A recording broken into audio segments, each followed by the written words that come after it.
Aujourd'hui, quand nous imaginons Athènes, nous pensons une vie qui est plus moderne et avance, avec un peu de problèmes économiques. Mais qu'est-ce qu'il y a, la vraie histoire, de les villes les plus anciennes du monde? À cette époque, l'infrastructure est plus avancée avec les bains publics, temples uniques et marchés animés. Aussi, pendant ce temps, un bébé garçon est né dans une famille plus riche et noble, et il est aujourd'hui connu par le nom Platon. Pas Plankton. Platon. P-L-E-T-O-N. Cet étudiant de Socrates, devenu un professeur et philosophe, qui introduit la théorie des relations platoniques. La théorie des relations platoniques est la théorie de le grand amour selon Platon. Pour Platon, l'amour est divisé en deux catégories.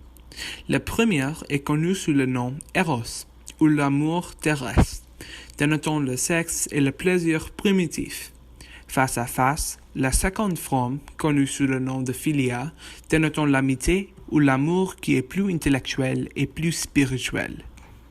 Platon avoue l'amour comme motivé par un désir de la plus haute forme de beauté, le beau lui-même, et l'amour comme la puissance de motivation à travers laquelle le plus élevé des réalisations sont possibles. Philia transforme les éros d'une convoitise pour la position en une impulsion pour la philosophie.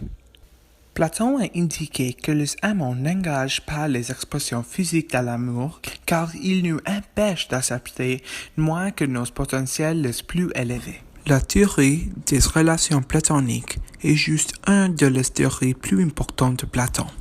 Prochaine théorie est la théorie des formes. Si un mode de devenir, tout dans ce monde vient et disparaît, mais jamais vraiment.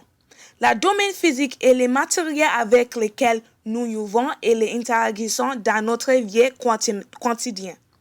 Le domaine physique est en représentation des modes dans lesquels nous vivons, changés et imparfaits, comme nous le savons très bien. La circulaire, les encourages et les triangularités sont des excellents exemples. Un objet existant dans le monde physique peut être appelé un cercle ou un cas ou un triangle seulement dans les mesures où il ressemble au formulaire, circularité ou caractère ou triangularité. La deuxième partie de la théorie des formes est le domaine spirituel. Le domaine spirituel est la vérité du monde. Le monde physique ou le domaine physique est juste une ombre de le domaine spirituel ou le domaine des formes. L'un des penseurs les plus célèbres de l'histoire a déclaré que la vie est comme être entraîné dans une caverne obligé de regarder les ombres fléchir à travers un mur de pierre. Intéressant, n'est-ce pas? C'est, en fait, que Platon a suggéré dans son allégorie de la grotte. Cette allégorie se trouve dans son livre intitulé La République, dans lequel il parle sous des concepts comme la justice, la vérité et la beauté.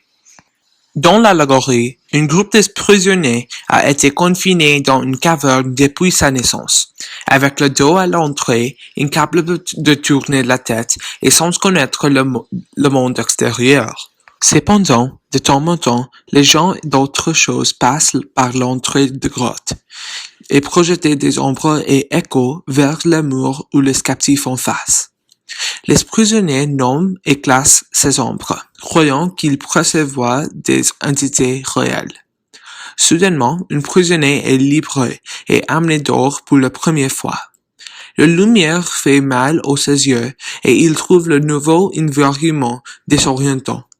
Quand on lui dit que les choses qu'il voit maintenant sont réelles et que leurs ombres sont simplement les réflexions, il ne le croit pas. Les ombres lui semblent plus claires, mais progressivement, ses yeux s'ajustant jusqu'à ce qu'il puisse regarder les reflets dans l'eau, les objets directement et éventuellement le soleil.